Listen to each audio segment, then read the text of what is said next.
Scream me up, Scotty. Perfect. All right. What is up, everybody? My name is Creator Jules. And I'm Sarah Sampson. Am I holding this big old mic? We'll pass it back and forth. Okay. Yeah. Okay. Or you can just kind of like set it somewhere around here. Yeah. We could just nestle it in that general direction. Yeah. Should be decent. Y'all let us know if it's not. Can you hear us? Can you hear us? I don't know if anybody's going to hop on this, but we'll see. It's in the middle of the day. So for the people that are entrepreneurs like us, you could be on this. Welcome to my channel. We should look up here, not there. Sorry. This is my first time I've lived in a while, guys. So if there's a couple little hip ups, exactly. If there's some hip ups, just have grace. With that being said, I am here with Sarah Sampson in her beautiful home. Hi. We're talking about the psychology of love today. We've already been having some fun little girl talk in the background. We'll try to make it a little bit more professional, but for the most part, it's just going to be girl talk. With that being said, why don't you tell the people a little about who you are and what you do? Oh, well, I'm Sarah Sampson, and I love and tend to something called the Dallas Movement Collective. Cute. Yeah, we get together weekly, and we hold a sober space for people to shut up and dance. Hell yeah. It's a lot of fun. I have been to an event that she has hosted before, and I was able to dance really freely and funly. And you made a lot of beautiful sound. And I made a lot of beautiful sound. Dude, you made a lot of beautiful sound too. That's true. I didn't know you could sing before that. And I was like, okay, go off. Okay, so you guys probably already know a little bit about me, but for the people that are new here to the feed, I like to say agency owner by day, jazz vocalist by night. My agency is How to Be Social, where we teach people and bring people on to do digital strategies, events, and sponsorships. If you Google me, I come up as a jazz vocalist, which is why I say I'm a jazz vocalist. But I have been learning how to produce my own music and hosting beat nights and different things like that. So, it's a lot of fun. All right, so today we are talking about psychology of love, and really one of the top things that I want to talk about is this balance between your ideal, like perfected version of a partner versus finding somebody that's actually going to be like a long-term partner. And I mentioned this a little bit to you about like love versus true love kind of thing. And if y'all are wondering, I'm holding my phone because there's a little bit of chat GPT. She got notes. Just to keep us on course She here. So, and I asked for ChatGPT to give me some like more true psychology based things that way, because we could girl talk all day, but we want to make sure this is actually like ChatGPT, the oracle of us. The oracle of us. Wow, that's great. That would be a much better name than ChatGPT. These engineers need to hire you to brand it. Okay, psychological perspective number 1, psychodynamic theory. So according to Freud, do you know who Freud is? Okay, great. For those of you who don't know, Freud is, they call him a lot of the times like the father of psychology. He was this guy that just put a lot of weight into the idea that, I'm trying to think, we were just talking about Freud and Algerian psychology the other day. So basically he came up with like the idea of trauma and like how trauma affects you in your life. But that's kind of like what he's known for. But anywho, so according to Freud's psychodynamic theory, our unconscious mind influences who we are attracted to. LOL. So it goes host 1, and then that's what I was supposed to say, and then it says host 2. That's fascinating. It suggests we might be drawn to qualities we either possess or have suppressed. Yeah. Yes, I'll agree with that. Yeah. Oh, okay, really? Yeah. Okay, so let's talk about it. Okay. Ooh. Well, what to you is the unconscious? What do you consider the unconscious? Well, I guess in Freud's case, he considers like trauma as the unconscious, but I think trauma is just a really like negative way of saying like your history, your past, your experiences. I like to say like your life is whatever you want it to be. It's how you brand it, kind of thing. Such a strategist. So I mean, I think the unconscious is like just like it's like when you're dealing with someone or something and it brings up a memory for you, but it happens maybe so fast that all you get is the feeling rather than the memory. Yeah. And it makes you want to react a certain way. Totally. So that's my answer. Yeah.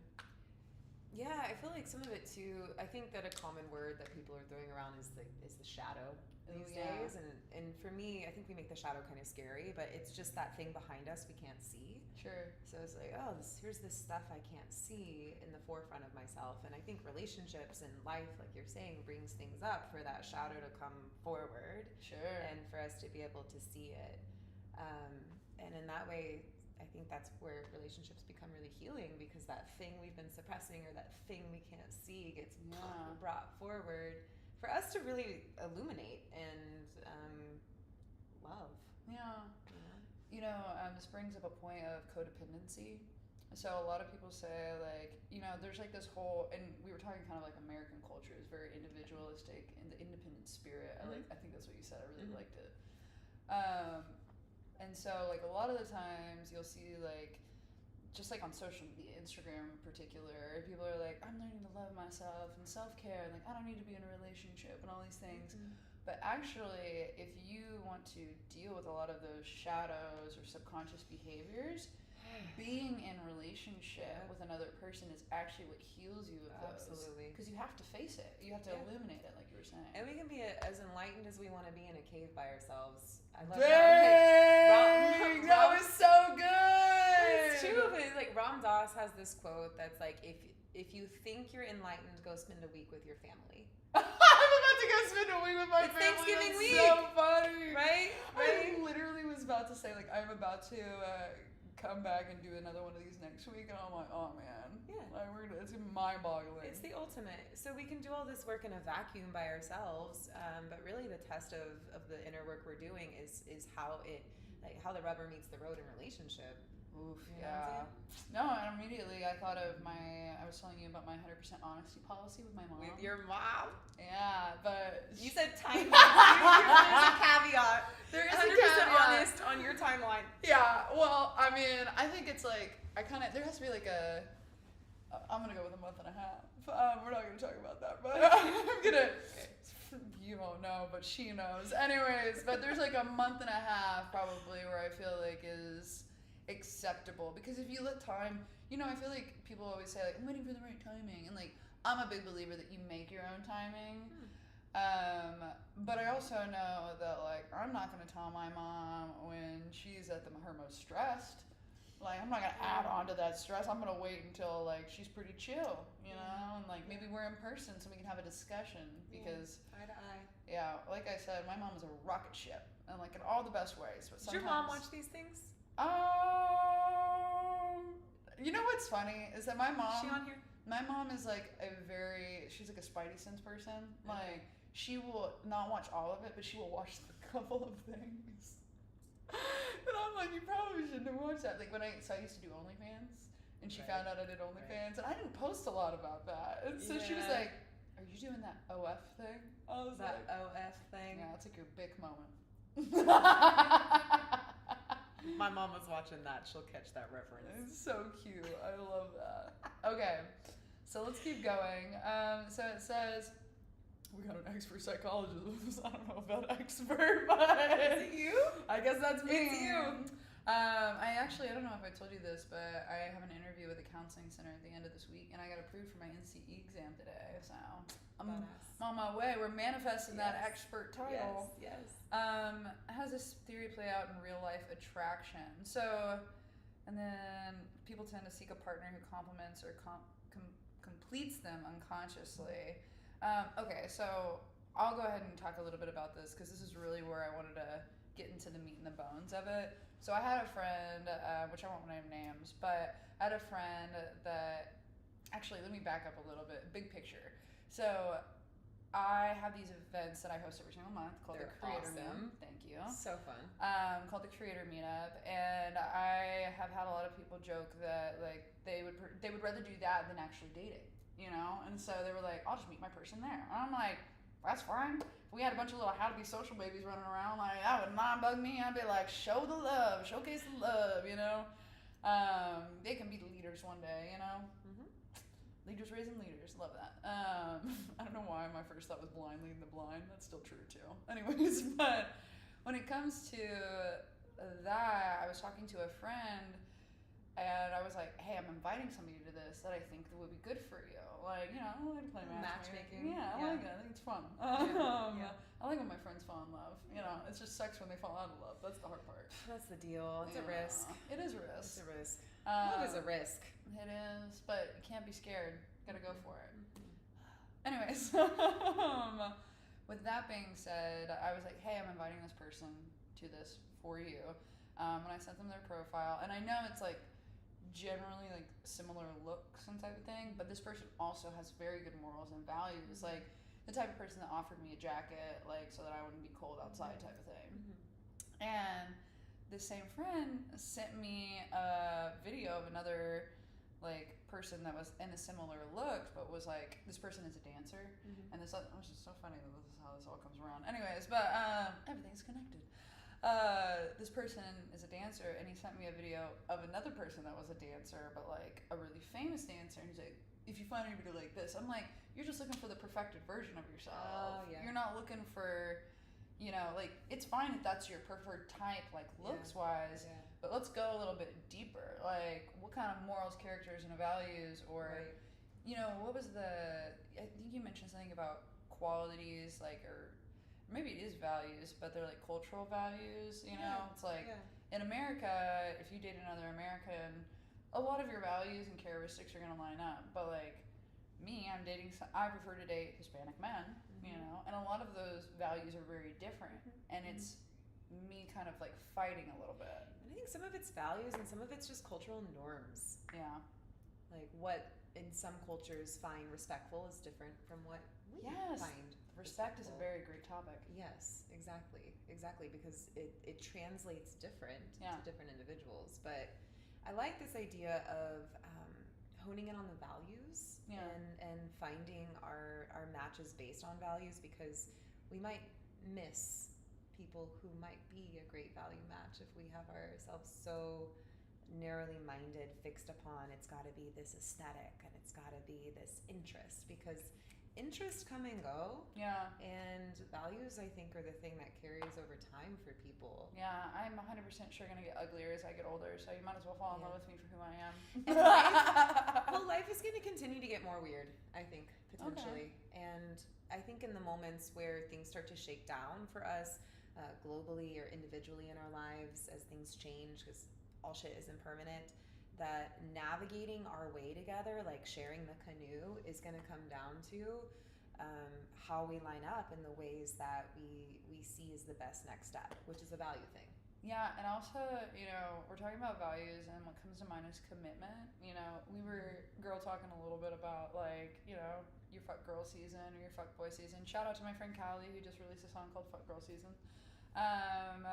But it's interesting because it's like, you know, that commitment part is so important to having, from going from just loving someone to true love. But you talk about aligning in the canoe. I love it. Or like on being on the same ride. It's like, you can be like, for me, I was committed in my last relationship, but because we didn't have a aligned vision for our lives, like our canoe somehow just got like, I don't know how we split off into two canoes, but we definitely did. You got in another boat. I got in another boat. You took another river. Yeah, which was sad because I had to be a little lonely for a while. Yeah. And that sucks. Yeah, it does. So, anyways, but yeah. Let me see. It says, okay. So this is your part. Now, let's explore humanistic psychology's take on love and relationships. Humanistic psychology emphasizes personal growth. Oh, I love this. How does this relate to finding love? Ooh. I'm loving this little. This is great. Thanks. A little bit of show Jibbitit, the oracle of us. Of us. Okay, cute. Okay, go. Your turn. Oh, okay. Well, personal growth. You know, I just mirror, right? I feel like we live in a disco ball, right? And what our internal experience is constantly being reflected on the outside. Yeah. And so I know for myself that there have been times where I've gone through these huge internal shifts and it feels like everything on the inside has reorganized itself. And sometimes that's been because of something pleasant and pleasurable that's occurred in my life, or a training or a growth I've been through, and sometimes it's been through something devastating and that has reorganized my internal architecture, if you will.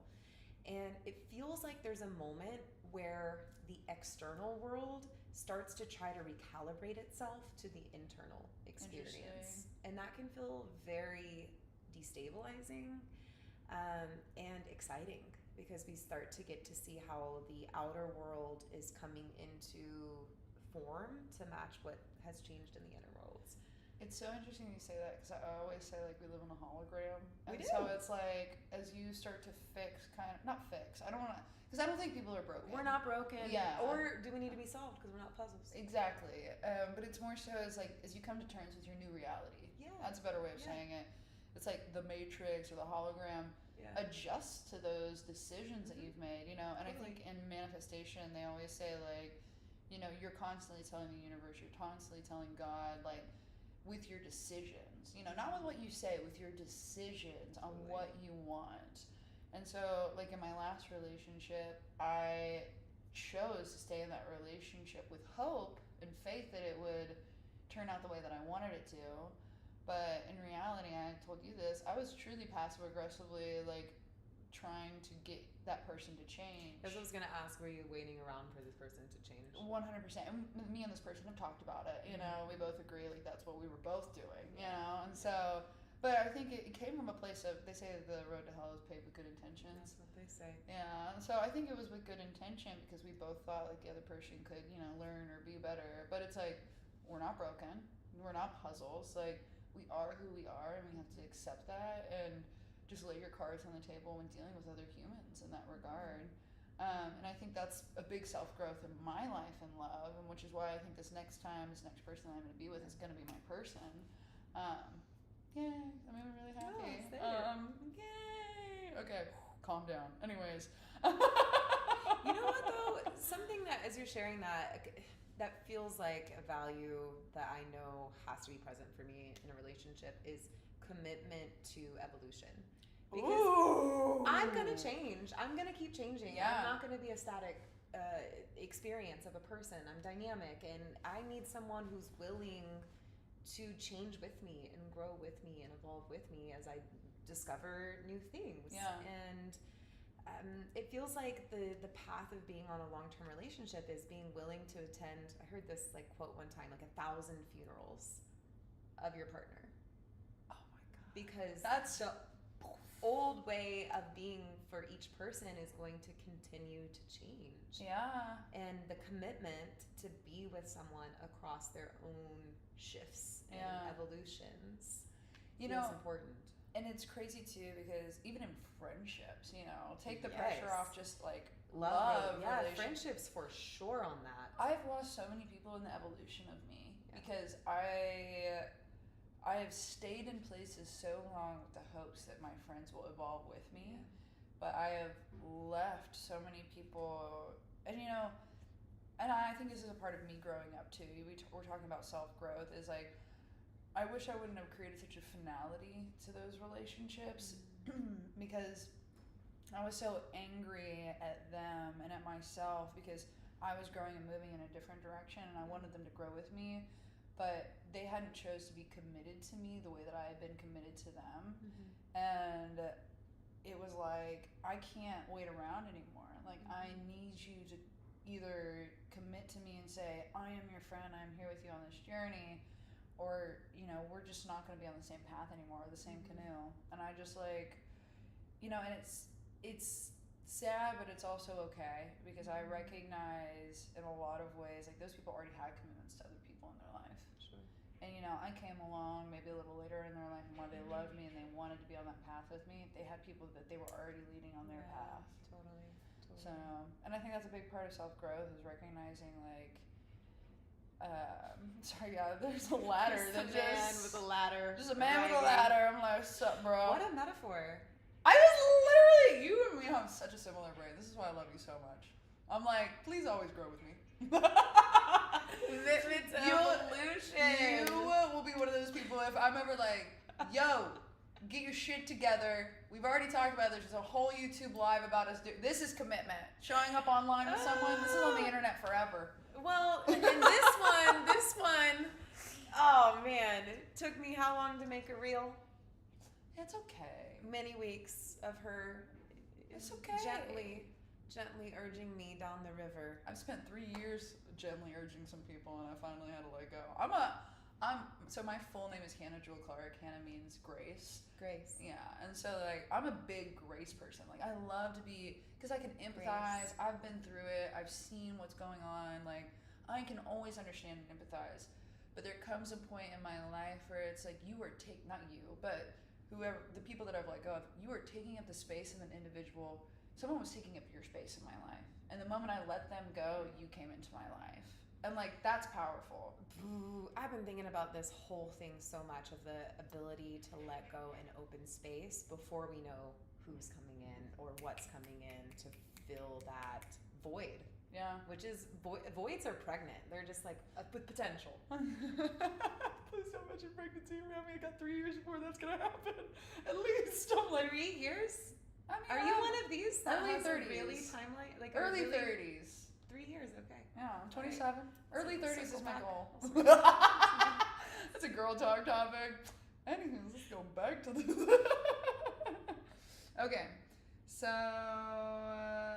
Okay, so I think we're here. So this is you, host 2. Okay, so yeah, why are values so vital in relationships? Okay, and then it says I'm the humanistic psychologist. Attraction sparks a connection, but values sustain it. Honestly, that makes so much sense because it's like, so this time around, right? Mm-hmm. I want to say I do not have time, but that goes against a lot of my time management values and beliefs. I'll put it this way. I have been out and about in a lot of different communities, and I have not found somebody that I was like, I want to date that person, you know? Because if I had, I would have just gone up. I accidentally went up to a man in a coffee shop one time that was working in the coffee shop. I'd seen him a couple times, and I asked him for his number. Apparently, he was married. And I was you like, did this accident. How do you do that accidentally? He wasn't wearing his ring the first 2 times I saw him, and then the one time I asked him, he was wearing it. Okay. I noticed, and so he was like, he like held it up. I was like, that definitely wasn't on your finger the last 2 times I was here, bro. Anyways, that is on him. But anyways, so I go out pretty often, and so like, and I had not met anybody that I was like, yeah, like let's like down, put you know, like I didn't have any attraction to somebody like that, and so like I was like, fudge it, I'm just gonna download Hinge. I was like, because at least that way it's basically a portfolio of men that I can swipe through at my willing and be like, so weird. Catalog. It's a catalog. It is a catalog of humans, and it's okay because it really illuminates what your attraction is, though, because it's that gut response of what am I? Oh, I've visually taken it from gut to so logical now. I know what I'm attracted to. You have it down to a science. Tall, dark, and handsome. That's like very easy. Classic. You know, I'm a very classic lady. Like tall, dark, and handsome. Yeah, and the Hispanic thing is just because they offer family values that I don't feel like my family. Not that my family is not a great family, but we part of a family that I feel like can teach my family, and not that I want my family to change, but I want them to see the kind of fun you can have when you are a little bit more. Well, you're going through a hard time in your life, like come back home and live with us, you know? Like, I just think there's something really beautiful about that. There is. So anyways, that's why I'm attracted to that, because I'm like, I also enjoy Indian men, but they can be kind of judgy. I think hurt my feelings. The ones you've experienced. That's true. Yeah. Oh.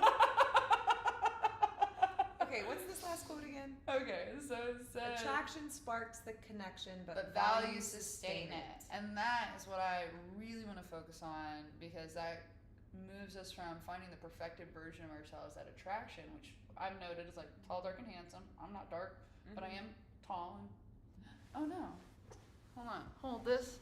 The audio is still working. Just folding it. Hello from the void. There's no way this is. They say. Huh. Interesting why I did that. There it goes. There we are. That was on. Anyways, so values sustain it. Tall, dark, and handsome being your ideal. Attraction. Yes. Okay. But you mentioned earlier that the truth is we're all going to turn into little raisins one day. Okay. And so the tall and the dark, but maybe the handsome won't always be around. And then what? Is that where you feel like the values then begin to really sustain? So, and I would say like you're not on this camera. Oh, and this is why we have this little beep boop. Beep boop boop. Beep the boops. Beep the boops. Beeps. I love how you saw that and I didn't. I was just happy to be off camera and see this could be you. Okay. Anyway, I need to get a little stand for this. This is gonna be my next purchase. I like it resting here. Oh, you're so sweet. So yeah, what are your attraction? I am all over the map, girl. I think I'm very what is your pattern? Sapiosexual. Intelligence. Okay. I really get very turned on by people who are passionate about. Oh, I want to dig into this. I do. I've dated a lot of academics actually, like okay. PhDs that are like super nerdy, brainy about a topic. The guy I'm dating now is like also really deeply interested in a particular topic, and I love watching people just get like in their own sauce. Okay. Get like into the juge around their something that they're passionate. Yeah, that they're passionate about. Like that feels very like to me. But as far as like physical characteristics, if you made a lineup of the men I have dated, it's a box of chocolates. Give me the last 3 men and their appearances. Okay, the person I'm dating now is like got curly brown hair and blue eyes and olive skin. Okay. You've met him. He's lovely. Yeah. The person I dated before him was a very husky, nose-ringed person from Mozambique, Africa, with a Portuguese accent, very exotic, and very like. And then the person I dated before that, it was very tall and very embodied, but much older than me. Interesting. Okay. So something I've been thinking about as I've been dating this time around was what was it that I liked from each of the men that I've previously dated, and the way that I got to tall, dark, and handsome. Why does it keep doing that? Oh, I think my camera might be overheating a little bit.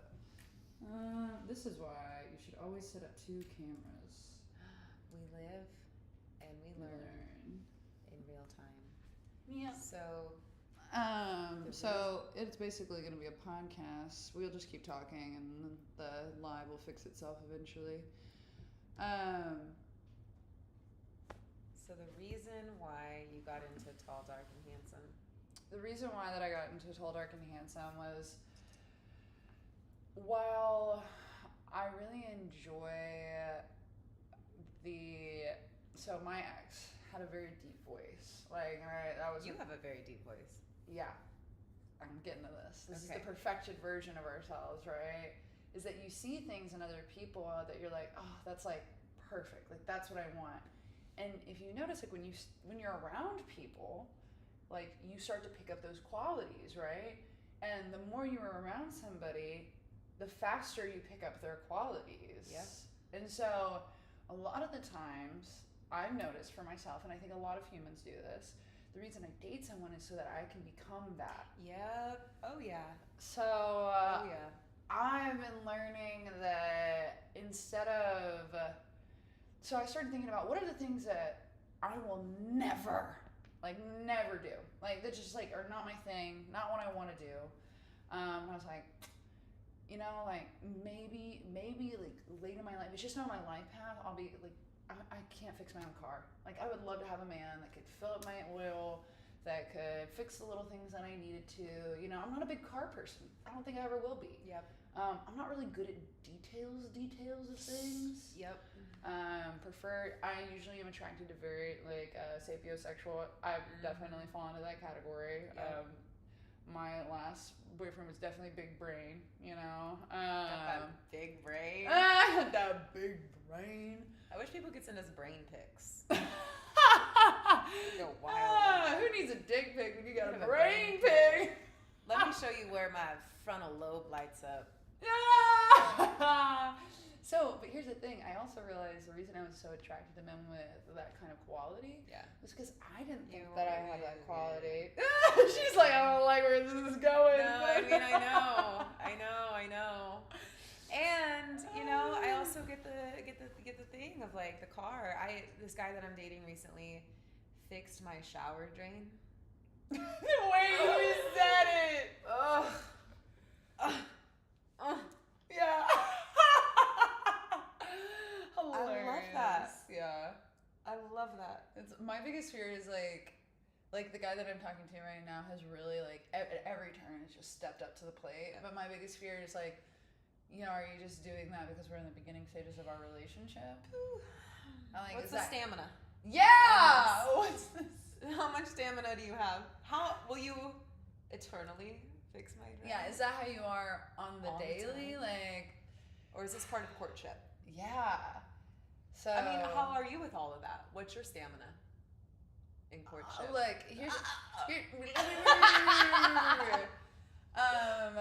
If I look at my last relationship, which is the longest relationship I've had, which was 2 years. Oh, silly camera. Okay, while this one gets back on, I'm gonna set up the OBS camera on my phone too. Into the unconscious realms. I don't know what you just said, but it sounded like something. I'm in the dark right now, so I just wanted to say something. Oh, in the unconscious realm. That would emerge from the darkness. Okay, so tell me about.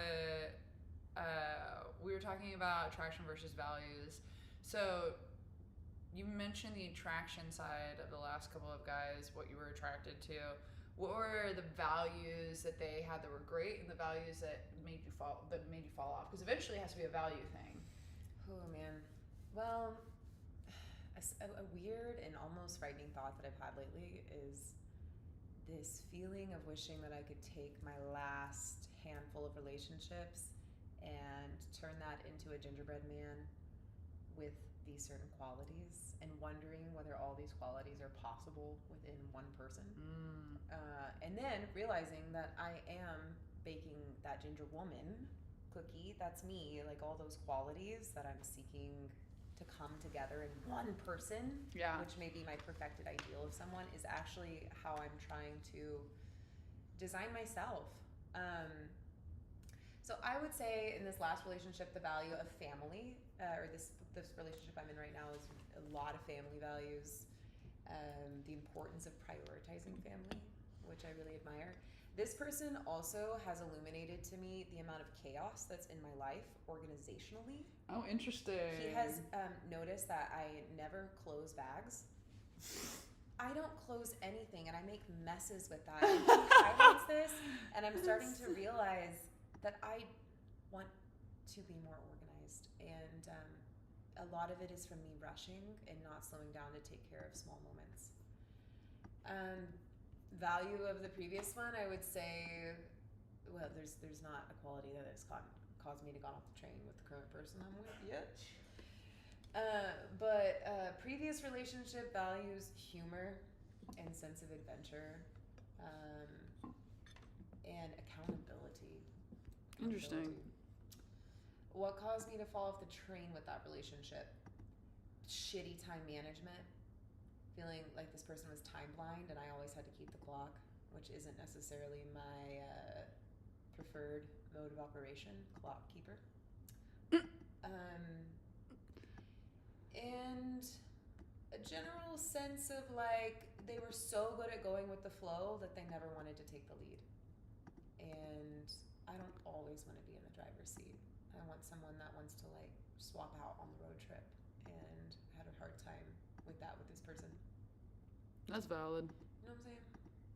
Values of the person before that I really admire and learned so much from was deep emotional intelligence. This person really knew how to articulate their inner experience, and it really let me into their world and showed me how big of a skill gap I had in letting people into my world. This person taught me vulnerability. The quality that did not work for this person, honestly, they was too old for me. It it was a real logistic thing. Honestly, that sounds a lot like my ex. I will say, she's back, and she set up a second camera just in case the first camera wants to be lame. So we have tiny us and we have big us. Sorry for the confusion, everyone. Macro and the micro. This has got to be a metaphor for something. Zooming in and zooming out. Yeah. With my, see, this is why we have the tiny version. I'm just going to set up the tiny version to be the big version. We'll see. I'm learning so much in real time over here. Honestly, this is just the way of the world and how it works when it comes to content creation. I'm going to let that big boy rest for a second. I will say this, looking at myself, attraction versus values-wise, in my last relationship. So, me and my ex didn't get together right away. He actually was not somebody that I was super attracted to in terms of physical, yeah. But it was the way that he took care of me. I was really sick, like mentally sick after the burnout that I had in like 2020, 2021. And there was a lot of values that I recognized in him, and I was like, man. And that's why I thought I was going to marry him, because I didn't care what he looked like at that point. Like, there was so much value-wise that I got out of it. But unfortunately, like, the attraction is a big part of it. And I think honestly, if we're both honest with each other, you know, he and I both agreed that, well, he never said this, and I'm sure he didn't say it. I'm sure he's saying the same way. He was like, I wasn't like his ideal like attraction type, you know. I was much bigger than him. Like, there's like a lot of things you can't do when you're like not somewhat the same size. I guess, like, which is like really awkward. It has always been something I've been kind of insecure about. I mean, I'm a tall girl too. Yeah. I really understand that. Yeah. And so like, I would say it. So in this current relationship that I'm in, he was like, I've never been with a big girl before, and I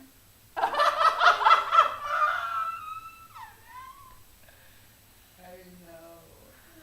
Yeah, I had a similar moment with the guy I'm in as well. Yeah. As well. He said it as a compliment as well. He's like, I've never been with someone that's like tall and like, I think he said Amazonian, which is like typically the adjective people I feel use to glamorize big girl. Yeah. But I received the same thing.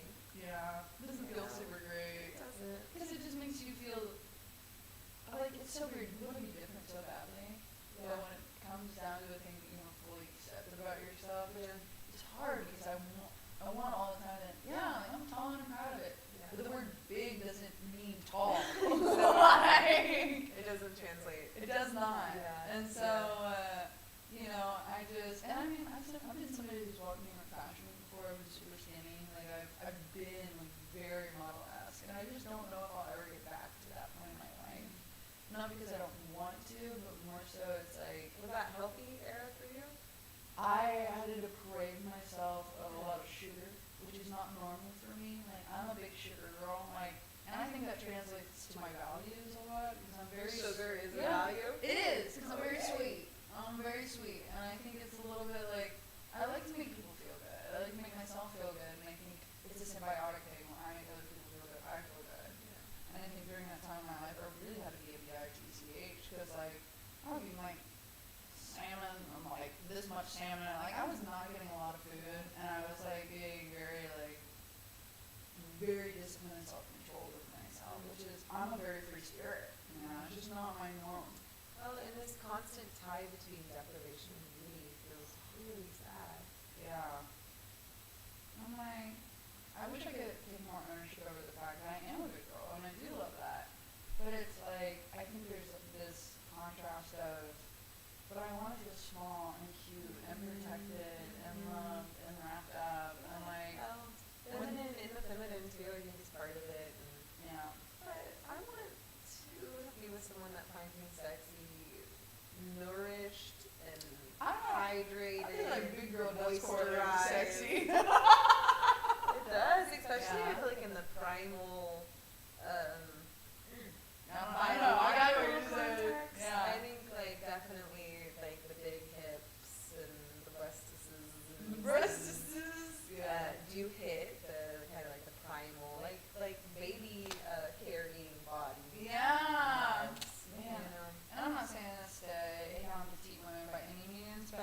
cause I was in the modeling industry for a long time, and those girls that I used to be so jealous of that were so small and tiny and petite, like, I'm not gonna lie to you, like, I used to be so jealous of them, but as I started to learn more and become friends, like, true friends with them, there's so many bodily issues that comes with being that tiny.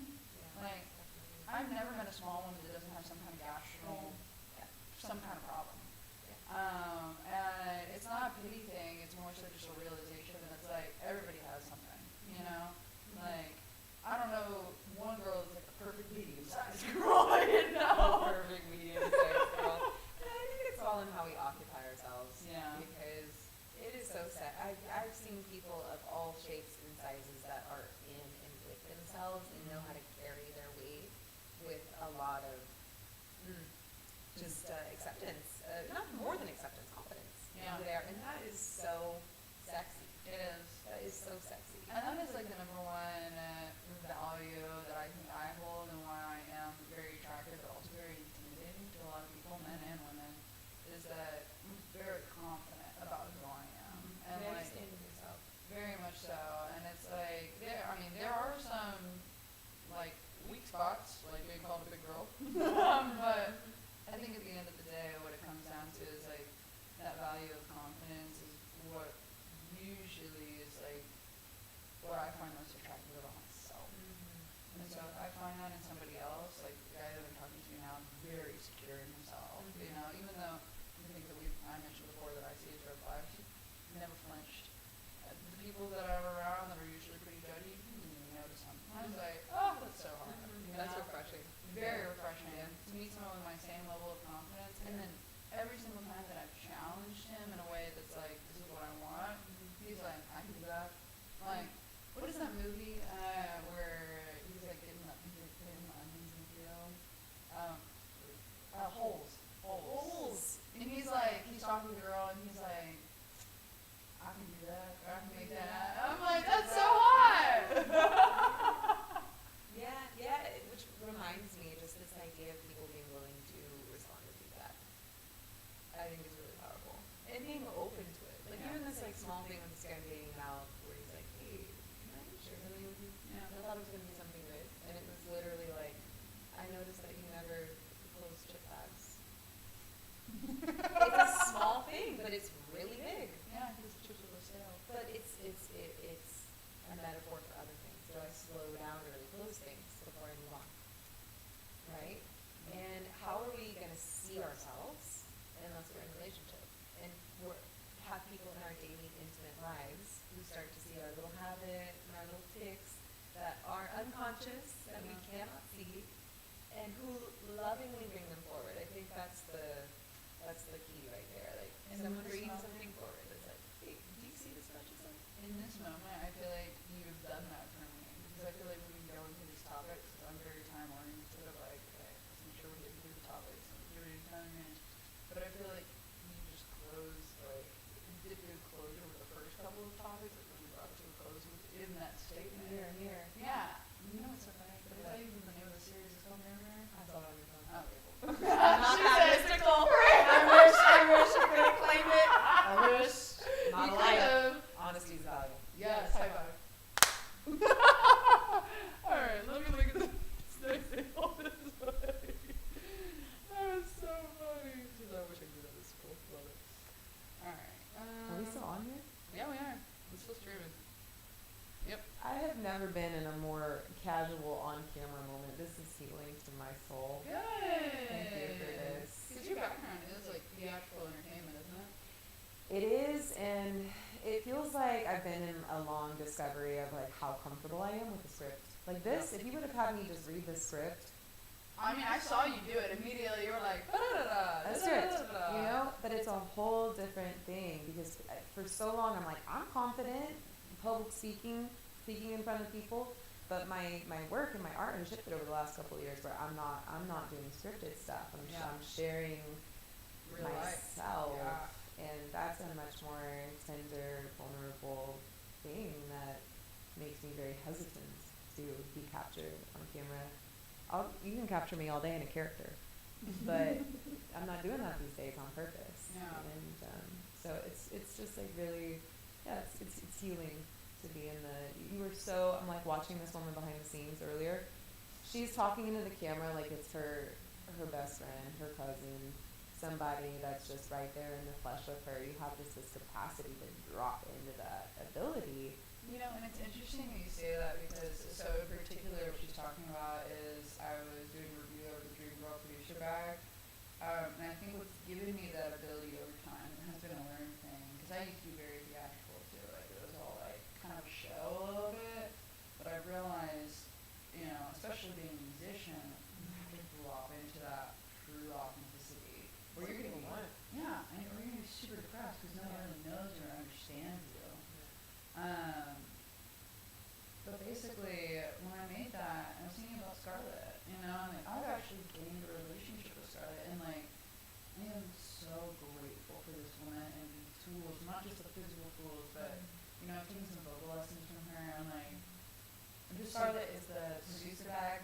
yes, her name is Scarlett Hart. She's Grammy nominated, like past all the accolades, like genuinely past all the accolades that she has. Like, this is a human being. She has been such a good sister to me, kind of like what you're saying. It's like I'm basically doing for you now. It's like, you know, I'm just like grateful that like we've invested in each other.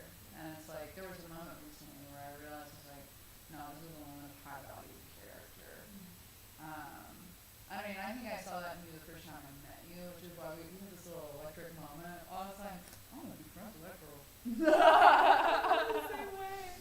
It was like a recognition eye moment. Like you immediately dropped into that landscape of like playful, silly presence. Yeah. That when someone meets you in that field, it's off. Yeah. So I would say, speak for myself, when someone meets me in that field, it's just like, oh, hey, Yeah. here we are. Sup? How you doing? That's huge. I love that. I'm gonna cry. Okay. I just. Okay.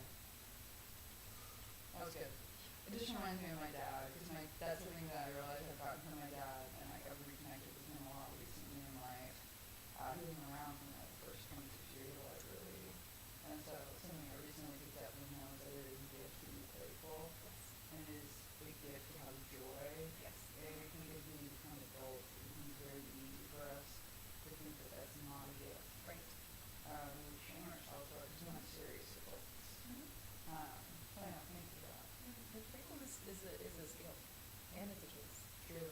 And it's how are we gonna move through this life if we don't have fun? Oh my god, yes. Okay, so it's practical tips. Let's wrap up with some practical tips for our viewers. What can they do to find this balance? Well, communication. Instead of searching for a mirrored partner, focus on shared values. Ooh! So what's the difference between a married partner and shared values? Mirrored partner and shared values. Well, I think about this like what you're talking about, the unconscious choice just based on attraction. And looking beyond that, looking past that, and finding those things that are going to last in the long run. Yeah. Like, how do you deal with change? How do you see your family life being structured? You know, what matters to you when shit hits the fan? How early on did you should talking about that with them? Very early. Ooh! I think very early. Hot take! I think pretty early. What's early? I mean, the first time you sit down together. I don't know. But you can talk about like the value of playfulness. Yeah. You can pick that up in the first instant. Yeah. Listening. I will say that was, Listening. You pick that up very quickly. yeah. I will say, when I first met the guy that I'm talking to now, the reason that he said he was interested in me is that we went to a comedy club. There you go. Yeah. See, I mean, talking about like how many children and that stuff can totally wait. But we're talking about values, and I feel like I wish I had more conversations of values about people in general that I meet. It really like sets the spark of something. And also, girl, I'm exhausted in small talk these days. I don't really want any connections that want to hang out the surface with me. No. So This makes me want to ask you some deep ass question, and I can't think of one. Bring it. So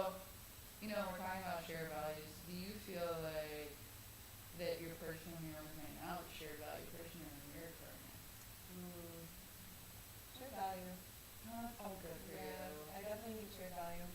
And even to the point where this person has, I witnessed this person in some values and action, because I think there's a difference between the values we hold conceptually and then how we fucking walk our walk. Yeah. And I'm allowed to drop an F-bomb. Yeah, you are. Okay. This is a safe. This is actually your place, so it's really This your is house. my house. This is my house. Yeah, values in action. You know, the way we walk our walk, and there's certain ways that he walks his walk that I could step up in. Okay. Wow. Would he say the same way about you? Yeah. The proud parent moment in your face. I think so. Yeah. No. What about you? Mirrored? Oh, definitely not. Definitely not mirrored. In the regards of like I mentioned, like I'll never fix a car. That's just not something I'm willing to do. But I think there's a lot of medical. I have no idea. Really Some matrix. Yeah.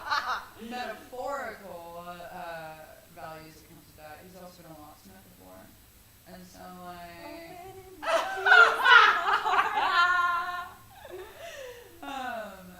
You know, I think I have a tendency when people question me or challenge me, I immediately get defensive, and he doesn't. He just takes a moment to think about it, and then he kind of doubles down on his confidence, and I'm like, you know. So, and it's not something I'm used to. You know, those are just those habits, those beliefs, those more like just everyday lifestyle things. I feel like are something that I could be much better in.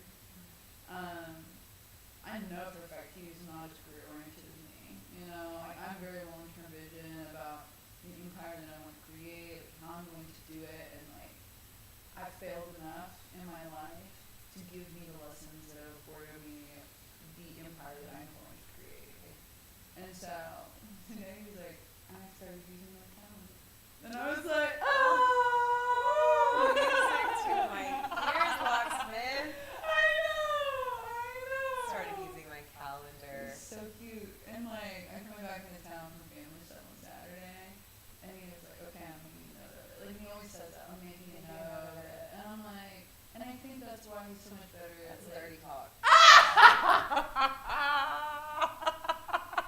It is. It's like, but that's the value side of it, you know? Yeah. I'm like, Yeah, because it makes us feel safe. And I really do think that's where we start to open in other ways. he made a joke that I was like, oh, you're not welcoming me? He's like, I'm always going to be welcoming me. I was like, and like, you know, if he was just an F-boy, like, if he was just one of those, like, he would constantly avoid those kinds of conversations, because I've been with those kinds of guys, you know? He avoids the commitment, he avoids having to do something because somebody else needs it, you know? He hasn't avoided it. And I think it goes back to his value of family. And I think it just shows that he has a strong admiration for his family, which is something I knew this time around when I got into a relationship, I really wanted to focus on. Because I've been focusing on how to accept them, my family for who they are. You know, not changing, just true acceptance. Which I think is one of the people acceptance myself. Yeah, I went through this like magical change recently with my mom where I was feeling super burdened by how much judgment I felt from her. It was really intense. And it was ancient, like lifelong. Like, I don't want to keep existing in this judgment cycle with you. And I remember I was in my bathtub. I sometimes do these like ritual moments with myself where I'm like, I'm scrubbing the judgment of my mom off my own skin. Yeah. And I had this thought that was so hilarious and so true, which was like, do you fully accept your mom? To which the answer was no. Yeah. No. And I'm like, well, I cannot control when she's going to turn on her acceptance dial for me, but I can control right now when turning up my acceptance of her. I can do that. And what's been miraculous is as soon as I started to like realize things I judge about her and just breathe into those and just commit to accepting her as she is, mirror, it's totally shifted her acceptance of me. I have so many Give the thing that we want. You gotta give away the thing we want. Yeah. I had somebody call me dramatic Like, I don't want to be around my in-laws. They're like, you're just too much drama. You're too dramatic. And I got so Were you like, me? No, but he was walking off, and when I was like, hey, are you okay? So I tried to text this person multiple times. And because there's somebody I care about. Like, there's something that I've done music with. And anytime I do music with someone, an instant soul bond for me is connected. And so, they were like, no, basically. And then they just, like, walked off. And, like, part of me wanted to be dramatic and chase them down. But then the other part was like, honestly, that's what they want from me. And I'm just not willing to give it right now.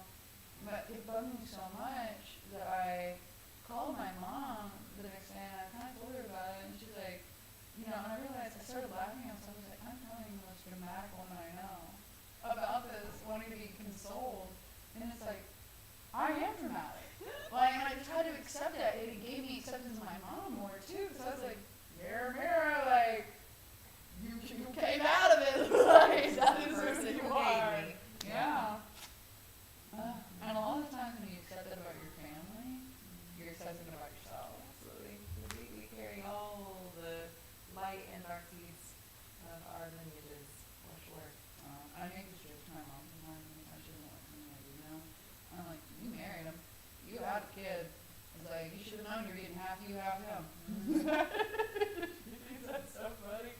Well, she doesn't think that's so funny. But I think it's funny, though. That is the truth. It lays down the conversation, for sure. Yeah. Alright. I think we've got like one or two more points. Oh, conclusion. Conclusion. Wait. Okay, we have one more. What qualities do you think are essential for a strong relationship? Drop your thoughts in the comments. We want to hear from the audience. From the audience. Okay. That wraps up today's exploration into the psychology of love. Don't forget to like, subscribe, and hit the notification bell. And stay curious. We'll see you next time. Alrighty, well, thank you, my gems. Remember to do all the things that she said, and if you want to tune back into this, it'll be available probably for the next week until I do another one, and then I'm going to put them